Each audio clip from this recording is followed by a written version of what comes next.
the network for the AV industry. What are you listening to? This is AV. This is AVNation. This is AVNation. AVWeek is produced and distributed through a partnership with AVNation and Rave Publications. For more information, go to ravepubs.com/AVNation. This is AVWeek, episode 28 for Friday, February 10th, 2012. Jenga Rack. Ready. AVWeek. Performing. Scan. Week. Online.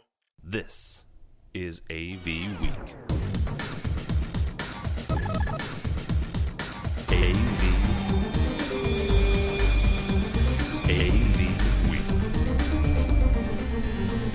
It's time for AV Week, your weekly wrap-up of AV audio-visual news, information, and commentary. I'm your host, Tim Albright. With us this week is George Tucker, live from New York. He is the engineering coordinator for World Stage. Good afternoon, sir. Good afternoon, everybody.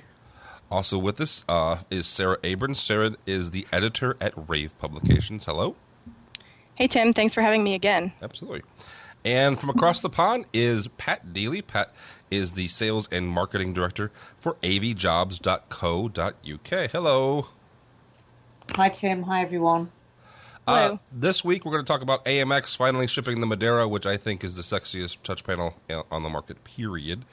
Honeywell and Nest getting into some legal battles, and also a new standard because, you know, everybody loves standards for for racks and stuff like that. But first, and real quickly, I don't want to dwell on this too much.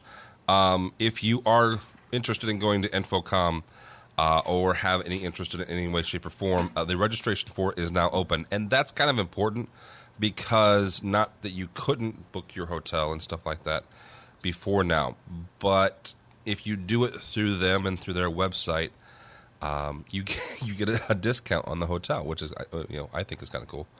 And also you do get some other stuff. So yeah, the Infocom registration is now open. Go there now if you'd like. You just go to Infocom's website. They have a link to it on their front page, which is infocom.org. Infocom.org. But that also leads us into another trade show that both Sarah and Pat attended. It's called ISE, Integrated Systems Europe 2012. And it officially is the largest AV trade show in the world. It had about 40,000 people, which bested Infocom 2011 by about 8,000. And Sarah, you guys shot a number of videos, had a number of blogs and stuff like that. And this wasn't your first rodeo, as it was, No. at ISU. What's something that your takeaway, like your biggest one or two things that you took away from ISE this year? Well, first, real quick about the attendance. They had, as you said, over almost 41,000 people attend, which I think is important for everyone in the AV space to pay attention to, even if they don't go to ISE, because I think it means really good things for Infocom this year. Last year, ISE set a record, which they broke themselves this year, and last year, Infocom had a record-setting year for Orlando. So I'm thinking that this year's show in Vegas, which traditionally has higher attendance, will be their biggest show ever. And we'll see a lot of new exhibitors just like at ISE. Yeah. But as far as technology, there was a lot of cool stuff, especially in the display space. There were a lot of improvements in multi-touch, flexible displays that, like, I haven't really seen this much before, but flexible displays with multi-touch capabilities or 3D. I saw some of the best glasses-free 3D that I've seen from Philips and Sony. Some cool booth designs and some really cool products there. Now the multi-touch. Go ahead, George. Go ahead. I have a question, Sarah, though, because you mentioned two things that I'm really interested in, and one is sort of interested in, not in the pejorative, actually. 3D glasses. What did you see that made them interesting? No, not 3D glasses. Glasses free 3D. So no glasses free required. 3D. I didn't hear that. Sorry. Sorry. wax in the ear. All right, old. so glasses. He's old, Sarah. Did it work? I mean, look, we all know my adoration and love of 3D. But did it work, or does it still come off to you like those old film strips that you had to tilt to look at? So a couple years ago at DSE, I saw some glasses free 3D exhibited by Philips that really grabbed my attention because I wasn't even going into their booth. I was walking like down an aisle, and all of a sudden I saw 3D from an angle that was 3D. And I went in there, and the product at the time was a prototype, and I was like, okay, this might never make it to market. But now Philips has that technology, and they are bringing it to market, primarily for digital signage. So I wouldn't say it's good enough for anywhere near good enough for home use yet, but to me it looks pretty good as I've ever seen, even not standing straight on. Like that, way better than anything I saw at CEDIA or Infocom last year. I think you'll definitely see it being used in digital signage and retail applications. I think it's good enough for that. Wow. And you're saying the off angle was really good? Well, I saw 3D from off angle, which previously, especially like for consumer displays, you had to be standing at the exact correct space, not just in the middle, but like 5 or 6 feet back. But I tried it at as many angles as possible, and while it doesn't look as perfect as when you're standing right in front of it, I was definitely still getting the 3D aspect at all, which, that is a huge improvement in my opinion. Yeah. And the flexible multi-touch you said. I heard that right? Like OLED stuff, or? No, like there was one company that Gary really liked that we did a video on called Flat Frog. And actually it's kind of interesting because it's kind of addressed in that Corning video that we might talk about. But they have a new touch technology they call planar scatter detection technology that is not only can have like a lot of different touch points at one time, but it's extremely fast and much more responsive than other technologies that I've seen, and it's embedded in the glass. So I'm not sure if it's like an actual product right now or if it's a prototype, but it was pretty cool, and they said that they can put it in flexible displays.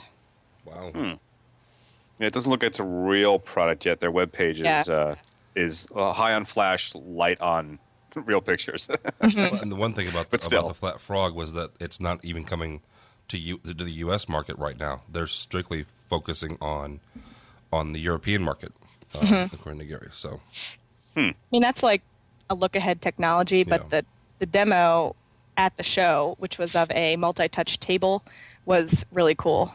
And it was a real I mean, not one that's going to be sold, but it was something you could actually play with that looked really nice. Yep. Pat, what was your one or two really big things you took away from ISE this year? The number of people there was pretty awesome. I thought that a lot of people were using the show very well by looking at partnerships and alliances and networking. Like Sarah mentioned, the interactive tables, the touch technology there was superb.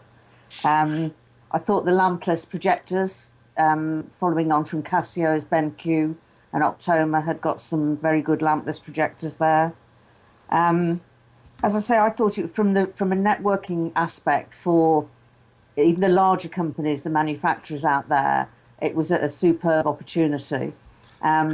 And I think the only thing that I would have liked was that the numbers spread would have been over the 3 days rather than everybody deciding to come on the middle day. Was that the busiest day? Absolutely manic, but in a very good way. Now you said lampless projectors. Am I assuming then that we're talking about LED or what? What's the light source for that? Well, remember that I'm not a technical person. Well, I know, but did they like at least explain that part to you? To what they are. I'm not looking into the products themselves per se, because I'm there to meet people rather than look at products. Well, very cool. So I'm afraid I'm not not going to be very helpful on that side of things. It's very much a people thing with us. Oh, gotcha. All right, so it's a big show for Europe. It's a big thing for that. One thing that Gary and I talked about, we started this the Daily Rave show, which is something he and I get together for 5 or 6 minutes on a daily basis. We started actually during ISE. His thing was that this is huge, not only for the European market, yes, because you know what? Here's finally something that the Europeans can say, we've got this thing, and it's big enough to compete with Infocom. Granted, this is Infocom and CEDIA coming together, but it's also a bigger thing than that, because it's an indication of things to come. I mean, I mentioned the whole Flat Frog thing.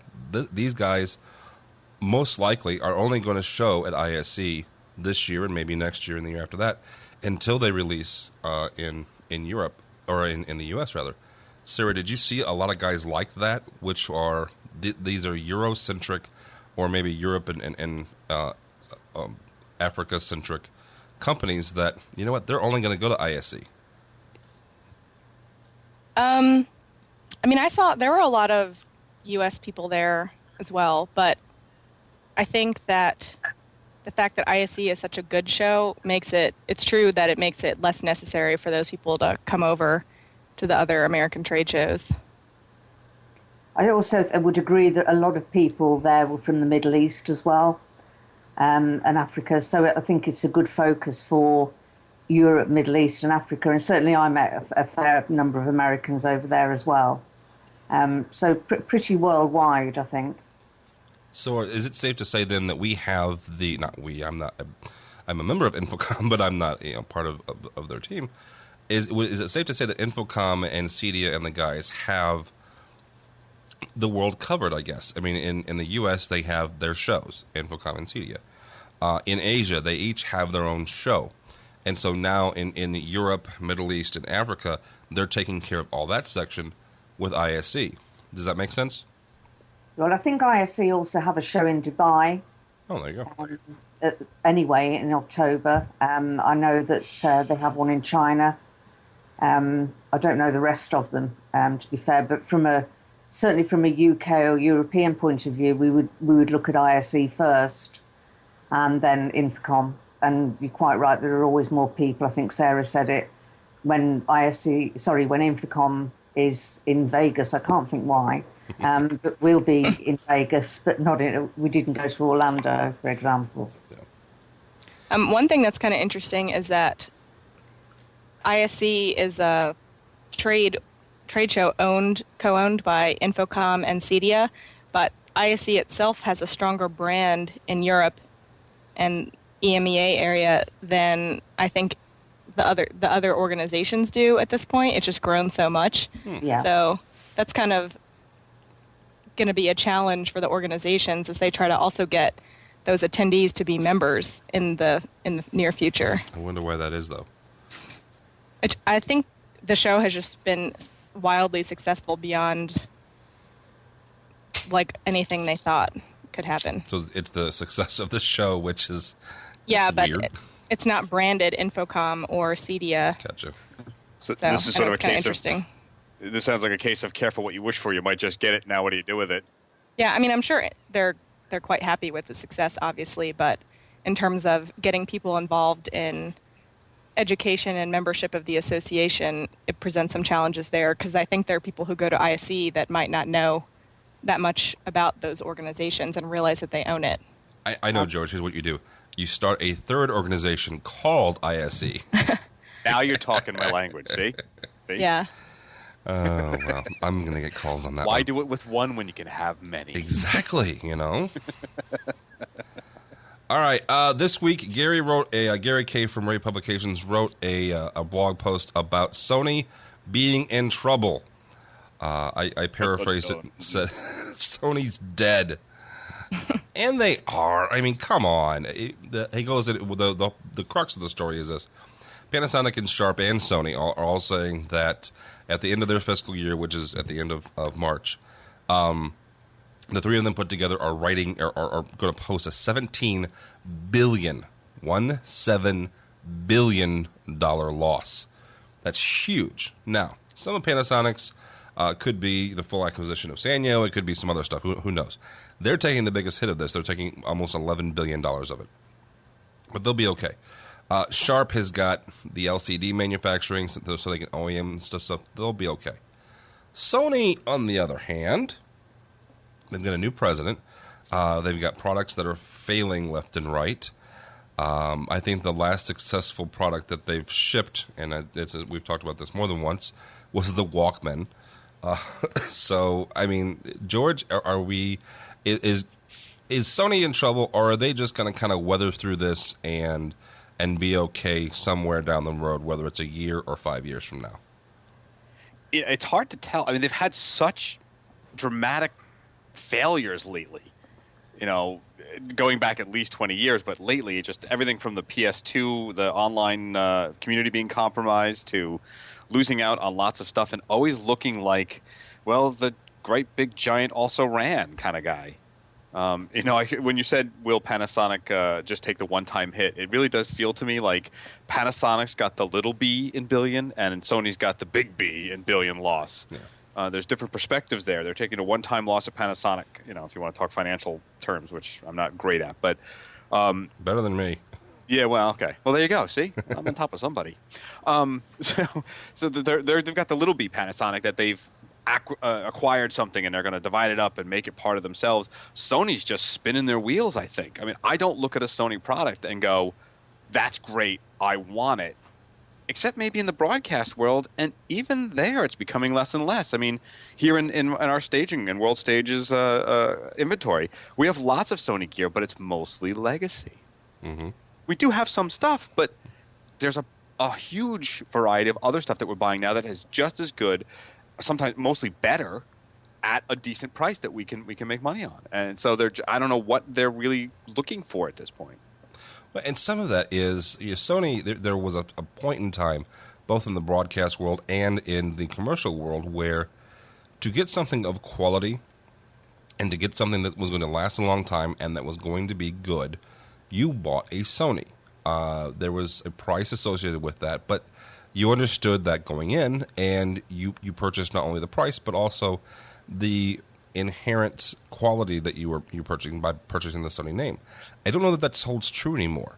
And one thing I found interesting in this article is they have a new president, and I don't want to get into a big corporate culture discussion here, but when your president can't make a decision without basically an agreement of a quorum, there's a fundamental problem there. Agreed. I mean, I don't know. If is that a quorum because he thinks he needs it, or is that the that's Sony's structure? Law? Yeah, Sony structure. Okay. And apparently, it is a Japanese tradition for some companies. Now, some companies don't have that are Japanese companies. I think Panasonic. But they used to be successful. So where did they lose their way? Is the question. Do they just want the Sony way and try to bull their way through everybody? And it's not working anymore, or is there something else going on? Are they trying to sabotage themselves? Yeah, I don't know. Sort of like the professional sports team that is accused of doing worse to get the first in the draft or something. I don't know. I can't figure out what that metaphor would actually equal in their own terms, but it just seems very odd that it's just a disaster. It's a spiral downward. Yeah, I don't know. I think that Sony still is making some really nice products, and they're still innovating. Obviously, they have one of the only consumer or home AV 4K projectors on the market. But the main thing I agree with in this article is that the price premium really just isn't worth it the way it used to be in any regard, in any product line, I mean. Well, there's nothing unique, Sarah, though, right? I mean, they've got the 4K, but who knows about it? And it's a piece of gear that's so far out of everybody's use, except for maybe my world. Yeah. But we're not even looking at that really. Maybe it is a communication issue. Maybe they're just not telling us effectively. I guess I just meant I think they're still making premium products and still innovating, but that I don't like. Would I pay top price for a Sony XBR HDTV over a Samsung? No. No, you won't, because you know what? Anymore, it's coming out of the same machine. It's coming out of the same line. That also looks really nice and has good processing capabilities and everything you need. Like, you're not taking a huge hit in quality. Let me ask you guys this: if this is inherent in Sony's culture, they right before CES, they announced that they were getting out of the OLED business. They were the first to market with it. They had a very beautiful display. It was 13 inches. It was also $2,500. It was expensive. There was a premium. There's a theme here. And yet at CES, they released something called, quote unquote, the Crystal Display. Now, I wasn't at CES. One of our good friends, Rich Fregosa, was. And he said it was, it was cool and it was awesome. He didn't get close enough to it, and it wasn't really around anything else. But a couple commentators wrote that it looked an awful lot like an OLED. It's just, I think maybe it's Sony being Sony, and they want to have the spotlight and the stage to themselves, and they're going to start shooting themselves in the foot. They're going to keep shooting themselves in the foot by wanting to be the belle of the ball instead of being just one of a number of really great manufacturers. Well, does that go back to what I said, is that maybe they're not communicating it well, and they're not listening to what the market wants and sort of bullying through with their own ways and not accommodating what the market wants. And you can have the greatest stuff in the world, but if you don't give the market the connector they want, they're going to ignore you. Yeah. No, that's true. I mean, you tell me, Sarah, you're higher up in the food chain on this kind of stuff. I mean... Well, I wasn't at CES and I didn't see that display, but I understand what Ted is saying, and it makes sense. I mean, I think that Sony is at the point where they need to adapt their company, or they're going to see it. The decline's going to continue. Yeah. Yeah, I mean, and like I said, years ago when I worked in recording studios, you would walk into a recording studio. Okay, the console would be an SSL or a Focusrite, but everything else that was on the side that was recording it was a Sony, from the DAT machines to the Beta decks to the reel-to-reel 48-channel digital or analog. Well, maybe those were Studers, but still, Sony took over everything, and now it's a whimper. I don't know. It really confuses me as to why you don't see more coming out from them. It may be there, but you just don't see it or feel it. No, you don't. It's sad. I'll break up my Sony mini disc player here in a minute. So. Oh, cool. Do you have blanks? I do. I loved mini disc. Can I tell you that? I loved mini disc. I was in radio in the heyday of mini disc, and it was one of the easiest formats to edit on the fly. So. Go. Yeah, anyhow. The mighty cart machine. Or the mini cart machine. All right. Extron and Middle Atlantic have paired up. This is kind of coupled with a story we did about a month or so ago. Extron had released a bunch of products that were half racks, and it was really made for, in my opinion, and they can correct me if I'm wrong on this, but it was made for the education market, for the guys who are trying to put things in podiums, which, my real job is that's what I do. We have, education and work for a college, and we're trying to put things in small little areas so the professor can walk up to the podium, put his laptop down, plug it in, and start going. Well, Extron, and they've got a number of quarter rack space devices and eighth rack space devices and stuff. And so they said, you know what, let's start making half rack stuff. Let's just do it. Let's get on with it. And then they partner with Middle Atlantic, a really good rack manufacturer, and they've even gone so far as to contact the ECIA, which is the Electronic Components Industry Association, to say, hey, let's create a standard.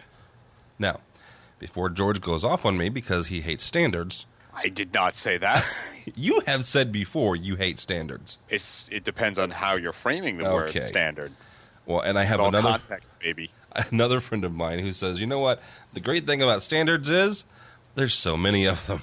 But I think this is a good idea. I do because I live in the world of education on a day in, day out basis. And this is not just for education, but it's also for boardrooms and places where, you know what, your standard rack just isn't going to fit. And yes, even if you get in on the ground floor of the planning part and you get the architect to draw you in as much space as you need, a lot of times by the time it gets to actually construction, Well, decisions were made on the day that you were sick, and you don't have the space that you thought you did.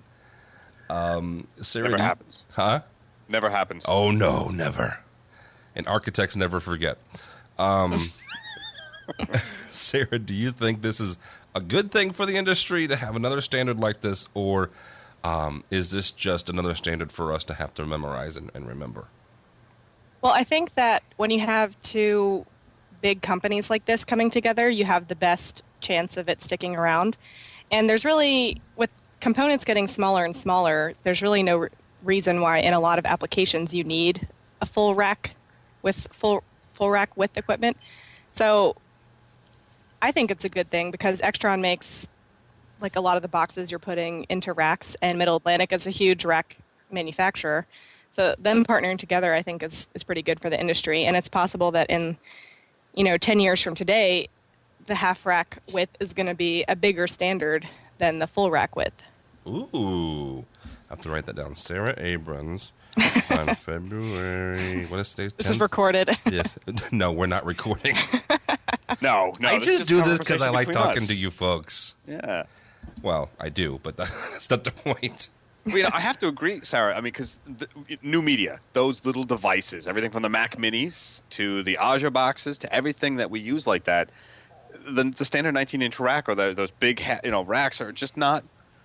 They're too much, and you find yourself strapping things in and using Velcros or coming up with different ways of sort of Zip configuring ties. these things to make them slide in so that they're easy to take in and out, but you wind up like having to cut 30 things to get one piece of gear out during an install because you're doing that. The best one I've ever seen is the industrial Velcro, where you attach one component on top of the other, and the integrator that you hired brilliantly hires probably some 15-year-old kid, high school kid who's never seen a piece of AV equipment before in his life, and decides that the air holes on top are where the Velcro goes.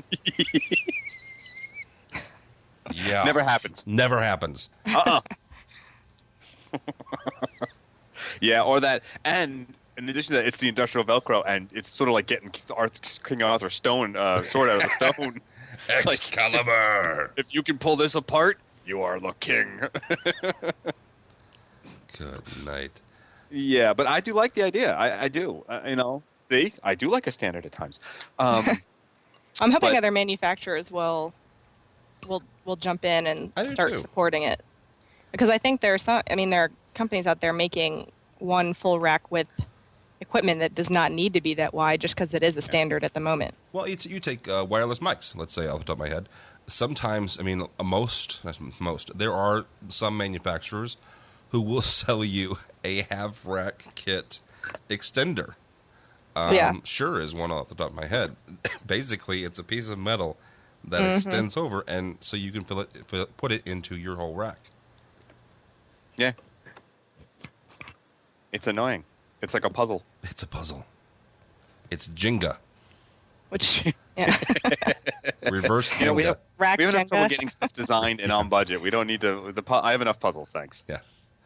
All right, Pat. Is this something? Because you have the same rack standards in Europe, don't you? I believe so. Again, as I say, I don't want to talk about something I don't know and don't understand, because my side of Why AV... not? I do every day. I was about to say, why not? We're just going up to join the party.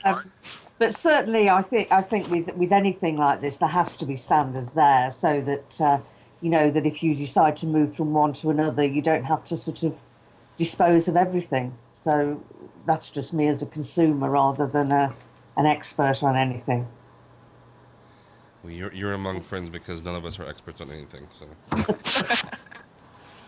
George is, but that's just because he's from New York. Well, I'm internationally known for my information on tiddlywinks, but beyond that, Never mind. I'm not even. I don't want to go there. All right, we're gonna take a break real quick. You're listening to AV Week with George Tucker, Sarah Abrams, and Pat Deely. We're going to do the AV Week Job of the Week, brought to you by Rave Publications. Go to ravepubs.com/AV Jobs, ravepubs.com/AV Jobs. This one comes to us from Whitlock. Whitlock.com is their website. They're looking for a full-time AV technician in Redmond, Washington. So you could be the tech for Microsoft or, fix their Connect or something. The qualifications, you need to have a high school diploma or a GED, something like that. CTS, or you should be willing to get one pretty quickly after they hire you, which is kind of standard for installation guys. I know Crestron and Extron and everybody does that too. Some computer skills, Microsoft, because you're in Redmond, and also some install experience. For more information, go to whitlock.com, Whitlock, WHITLOCK.com, or ravepubs.com/AVjobs. That is the AV Week job of the week.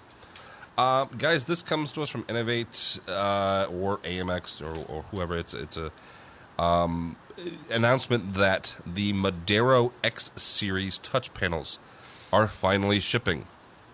And I'm a big fan of when things start shipping that were shown in at trade shows. I know I'm weird that way, but you know what? If you're going to show me something, at least give me a timeline where I can get it.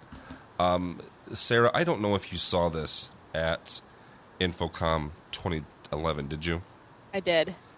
To me, and this is me, I think this is the sexiest touch panel on the market. I totally agree. They're so gorgeous. I love them. I want one. I know. I'll third that. I think we actually mentioned it on the Infocom show, the AV Week right after it. Yeah. My love affair with that panel. I love that thing. Well, now, where do you guys see it being used? Is my question. It looks my more house. digital signage. Well, okay, okay, Captain Obvious. Thanks. You're gonna be one of those guys when they see the 70-inch panel go, that game would look good in my house. Yeah, okay. But where else besides Tim's house? Are you listening, AMX? Jeez. It looks to me more like a digital signage kind of idea. I like it, and it really looks like something I could use. But is there anything that I'm missing that you would not really want this in your house?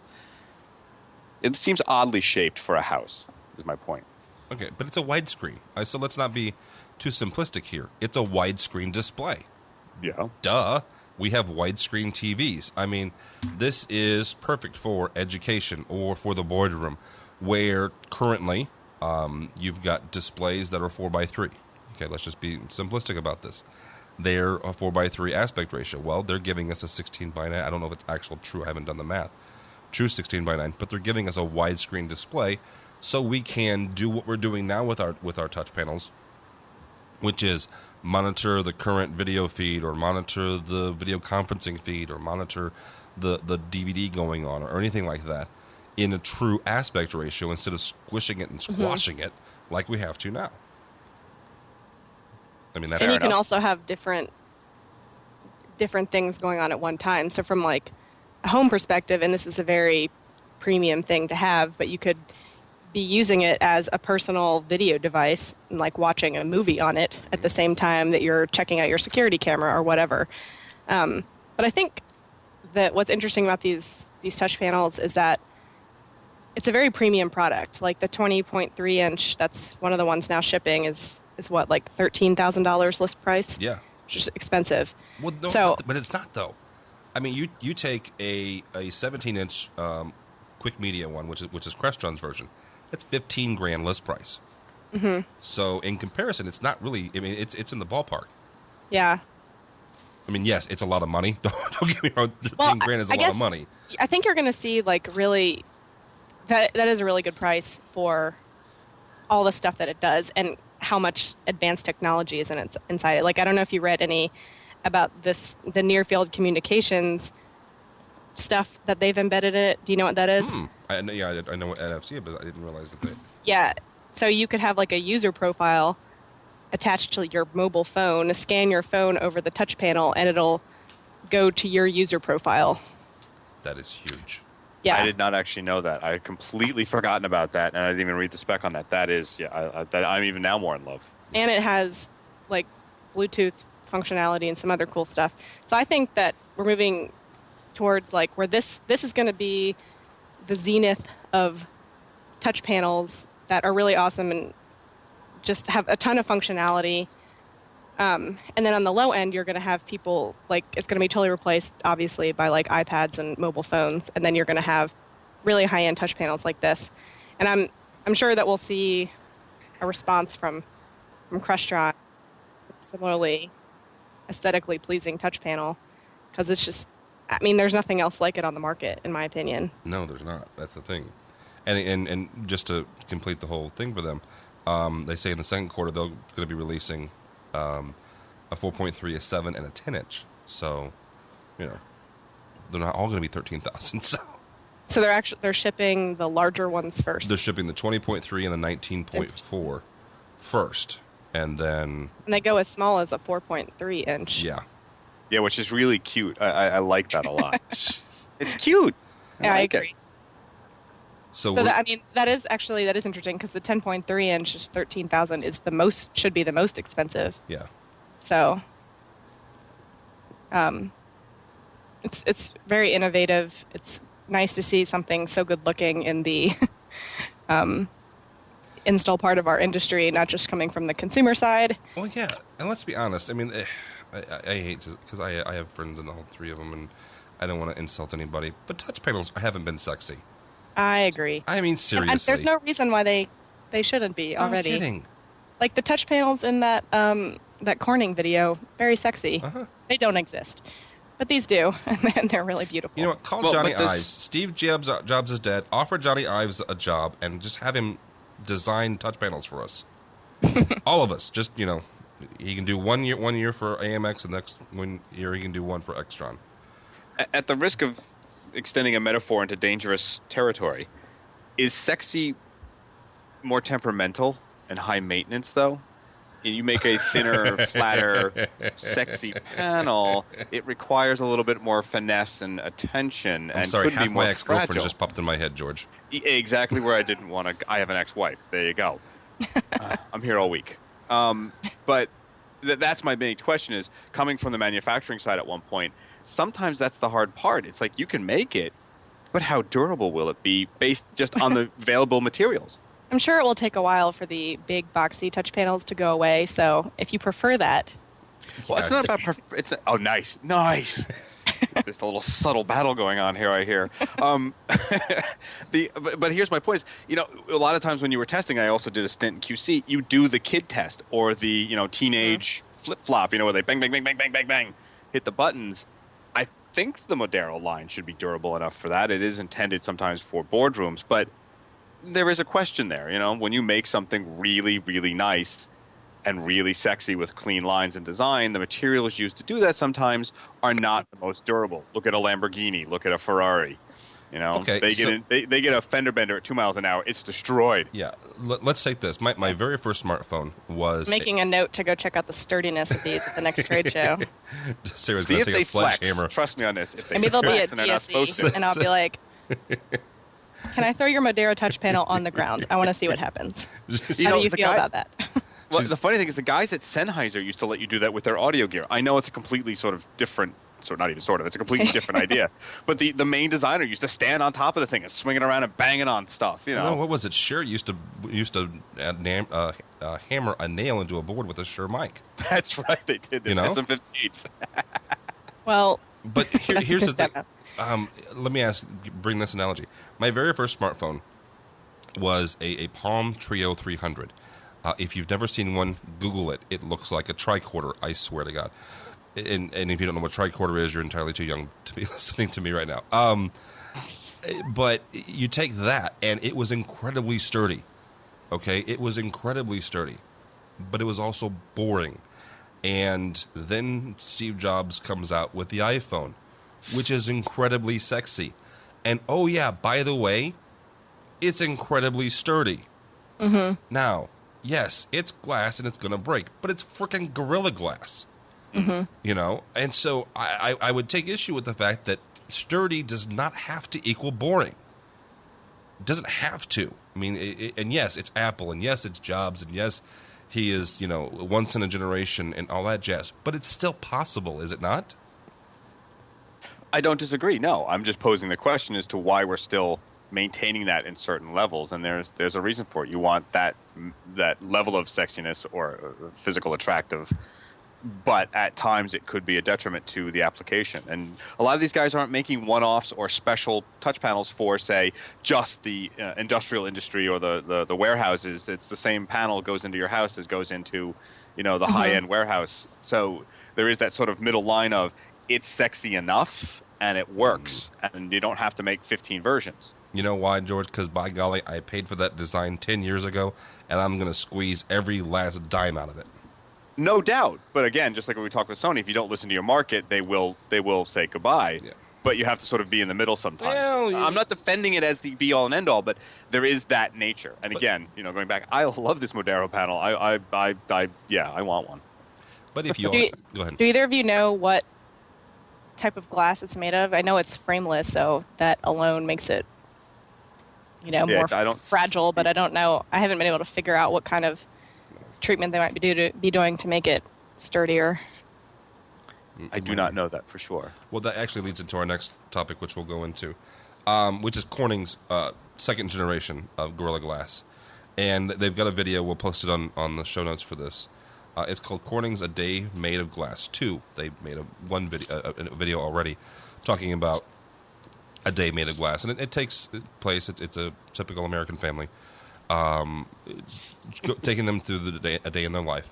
And all the interactions they have with glass. I know that sounds kind of funny, but it's Corning and it's what they do, and it's showing you all the different applications that their Gorilla Glass has. And I was sitting here reading this, and I'm watching this, and it came from Huffington Post, and I'm going, okay, why aren't touch panels made of Gorilla Glass?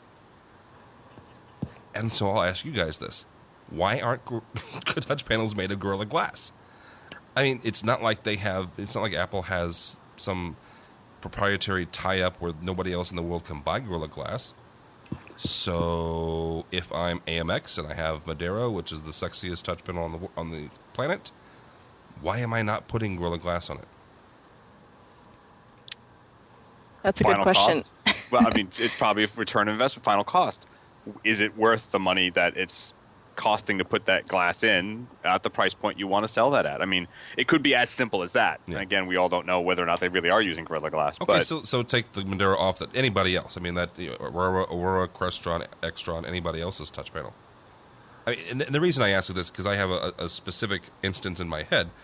From time to time, I'll help out some guys over in St. Louis, and just they'll pick my brain about something. And I had an incident once at a college over in St. Louis. And the integrator called me up and said, I need to ask you about something. And I said, all right, And he's like hemming and hawing around about what the issue was. He's like, I've got this busted touch panel. I'm like, all right, so what's going on?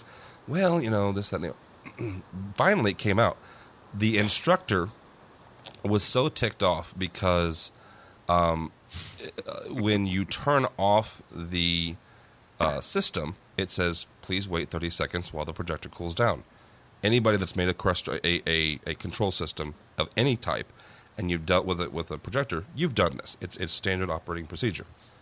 Well, this is a guy that has like 15 degrees, and he was so ticked off at the arrogance, quote unquote, of this system to tell him he had to wait 30 seconds that he punched it. I saw this coming. Now. Stupid. Yeah, I've heard more than one of those stories. Yeah, stupid PhD holders aside, putting something that's available like this into something that we use every day, I think it makes sense. Now, George, you might have a point with it affecting the final bottom line, though. Yeah, you have a market and a price point you want to obtain. I mean, these are luxury items sometimes, but still, there's a threshold that they find acceptable or not acceptable. I mean, look, think about it. Some of these touch panels retail cost as much as a Mini, the BMW Minis. I mean, at retail, right? I mean, it's a lot of money. There's a threshold moment that you have to say, okay, we can't do that because of this. Or just like blue LEDs or white LEDs. Sometimes the choice is made, I like them. You do the final cost and you go, ooh, no, we can't do that. I mean, you've seen companies change their pricing midstream because you know what happened. Whoops, we didn't quite figure that one out correctly, did we? Or the parts from the supplier cost more than we realized, and now we have to use them. So yes, it should be durable, but that's one of the things that we used to argue all the time in QC is we would punch them and the engineers would say, well, not punch them physically like you talk, but like hit them pretty hard, do the kid test, we call it.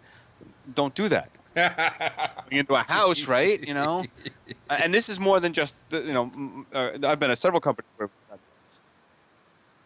and sometimes it is. It's a you get those keypads that they all sell. Those are not really durable pieces. And you get a kid attacking it as he goes by, and you know how teenagers are. Slap! Teenagers, 5-year-olds. Well, 5-year-olds, yes, but yes. But teenagers have more power behind them. I don't know. 5-year-olds tend to pick up a toy and go, hey, look. I'll ship my 3-year-old to you and let him deck you. Nice. He's got quite a wallop. I got 2 boys of my own. I'm gonna have some help. I think it's a really good question and worth trying to figure out why, or maybe it's coming. I don't know. I still think that. Well, maybe a moot point, but there are economics to this question of what you include. Sure. But Sarah and I are going to walk into AMX's booth at Infocom we are. with a sledgehammer and a camera. That would be so amazing. That would be awesome. That would be the best marketing We'd video get kicked ever. out, but hey. We'll do it on the 3rd day. Okay. About 3 o'clock.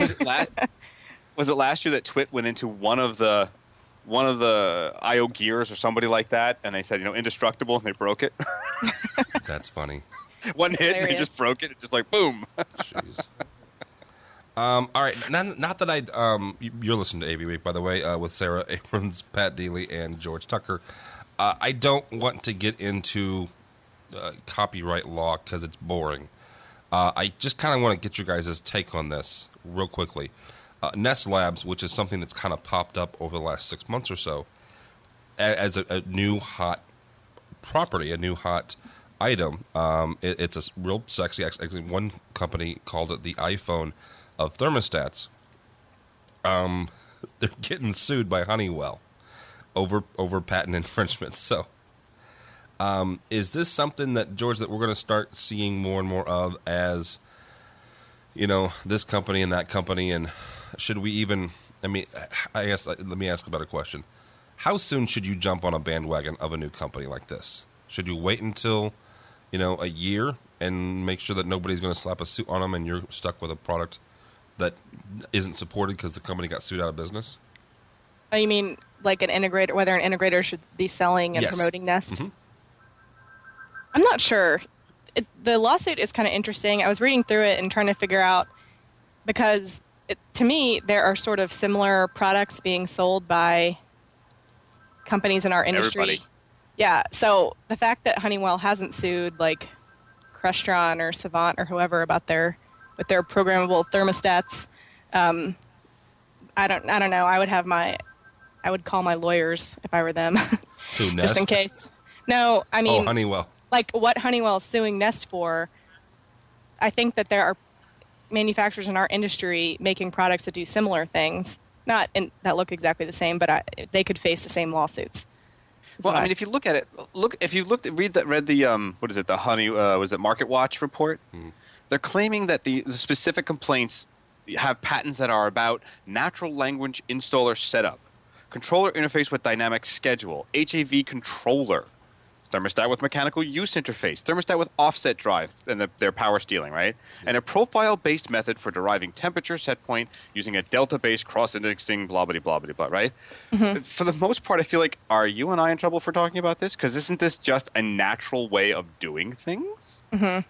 Right? I mean, you're sort of saying, is a light bulb manufacturer going to go after somebody for saying that they have a patent or a concept patent that they mention that is a manual engagement of electron flow control interface, a light switch? I mean, yeah. Where are we getting to? We've all seen this. Crestron got sued by everybody.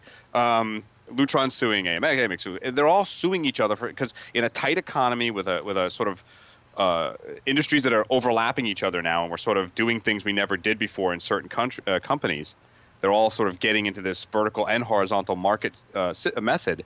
You're going to bump into people, and they're all going to make claims because suddenly Honeywell doesn't look sexy, and they haven't looked sexy for decades. When I read this article, I felt irritated because the Nest product, there is nothing else like it. Certainly Honeywell doesn't make it. If they could have made it, they should have made it and not be suing Nest. Because this product, there's nothing else like it. It's really beautiful. I never thought I would be possibly consider spending $250 on a thermostat, but I want one. I really do. Just like I want a Madeira touch panel. I want a Nest next to it. Now I know what to get Sarah for her birthday. It's just so, I don't know. And I don't know. It's a very consumer-friendly product. Oh, it is. And Honeywell's, what they're making is not that consumer-friendly. Well, I think maybe Honeywell has turned into IBM, where... It's very patent trolly. I don't know. Well, that's what IBM is anymore. I mean, whoever, and eventually IBM will probably sell to somebody. But when they do, it won't be the fact that it's the ThinkPad that they're buying. They're buying this treasure trove of patents. And I think that's maybe what Honeywell has turned into. Is 20 years ago, 30 years ago, they had really smart people that thought up and said, we can do this, and wrote a patent for it. And, screwed people. Well, and here's my question about that. And you said it's boring. I mean, look, is copyright law any more exciting or less exciting than chartered accountancy? For some, it is. But just because I wrote a paper 20 years ago and said I think this concept is great, doesn't mean you own a copyright on it if you didn't make it happen. And there are patents. It does if the U.S. government gives you a copyright on it. Yes, but you know what? The U.S. Patent Office has been giving patents to like those little iron or metal copper bracelets for arthritis. Excuse me. Yeah. So there is not all of it's bad, but come on, there is some finagling going on here, and these kerfuffles over silly patent infringements is really only because the guy who owns a patent that maybe somewhat could be applicable here didn't think of it themselves first, so they're miffed. Yeah, because they missed the boat on it. And you get into this, my favorite other subject, you get into this very Noel Lee monster cable attitude of just suing everybody to make money. And you said you become a patent holder, so you just do that by, it's sort of, why don't you just squat on an old web dresser domain back in the 80s and make them pay you? Wow. Come on. I know there may be some merit to some of these, but I bet you not all of them. This is just a nuisance. I've not thought about domain squatting in a long time. I'm here to help. I know. All right, real briefly, one last story. This comes from CE Pro, and I mentioned it for two reasons. First of all, to kind of needle our buddies over at Commercial Integrator who are based in Boston. I'm sorry. I so wanted the Giants to win. I know where this is going. I so wanted the Giants to win. This is a story about it's called Inside Eli Manning's Automated Condo, and it's not. Yes, it's funny to give them a hard time because the Patriots choked and they can't win without cheating. Are you a Giants fan? I'm not a Giants fan. I'm a Bears fan, but nice. I irked the fact that Belichick won 3 Super Bowls while cheating, and then he hasn't won one since. So. But this is more about how to handle high-end clients, really. And Tom LeBlanc over at Commercial Integrator wrote the piece. I thought it was interesting. I thought it was interesting from a standpoint of, you know what, you don't get a lot of guys who will be this open about how they handle their, temperamental and temperamental, because that a bad connotation, but definitely they're high maintenance clients. George, did you get anything? I mean, you I don't know that you deal directly with people, but you deal with a lot of instances that have high profile people going on. Did you garner anything from this article that says, I can use this the next time I'm, lighting somebody? Or I hate people. I know you do. No, you're a New Yorker. Well, actually. Now here we go. Look, don't you start with me, buddy. You want me to say happy day to you in sunshine? Don't stand in my way. It does have a lot to say, and I think this actually is applicable to, say, the tenants in social media. How open are you about certain things, and what do you do? And the main part of this was pay attention to their needs. Be very specific and strong about what it takes to make the thing happen. Even if your client's needs are, I can't talk to you, talk to my people, that's not going to work. You have to be strong in that case and maybe give in others. Yes, you can get your touch panel changed. We won't charge you for this one.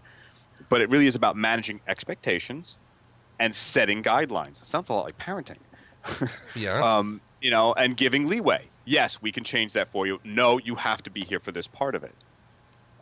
And that's really, I think, the essence I got from that is here's a very high-end client who wanted it to be installed while he was in the season. Yeah.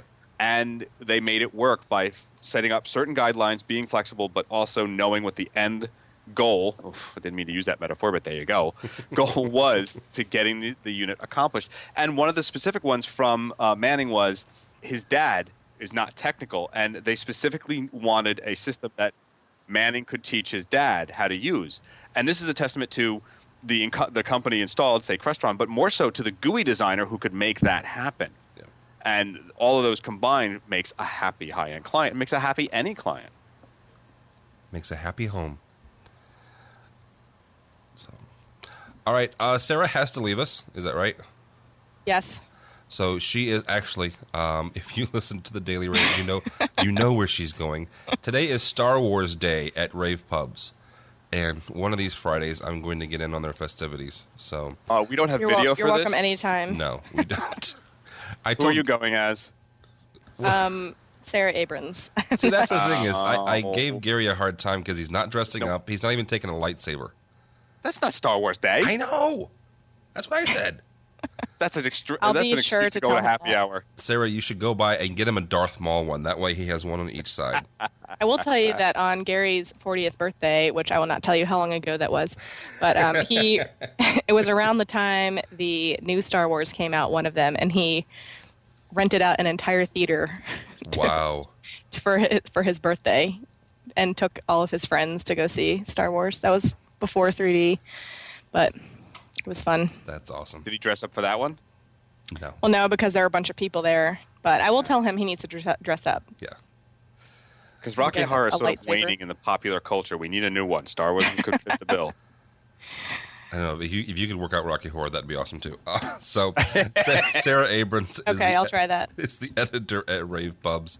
Ravepubs.com is the website, and at Rave Pubs is the Twitter. So thank you so much, ma'am.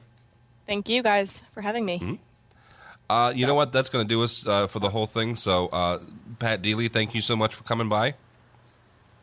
Thank you. Good to listen to you. Pat is the sales and marketing director at avjobs.co.uk. avjobs.co.uk. That's the website for all sorts of jobs in Europe, in the Middle East, and down into Africa. So go there if you would.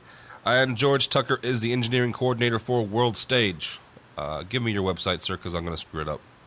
Well, I also blog for Rave Pubs as well as my own little machinations on tech culture. It's tuckerstuesday.typepad.com. Yeah, one day I'll buy a domain.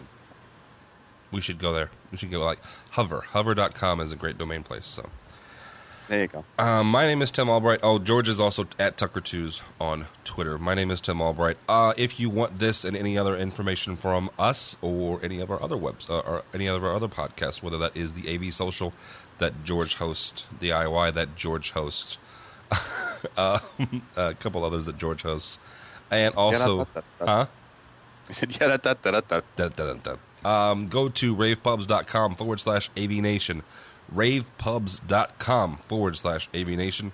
That's where you'll find this show and so many more blogs and everything else that we do and also the Rave guys do. So check us out, ravepubs.com/AVNation. That's all the time we have for AV Week.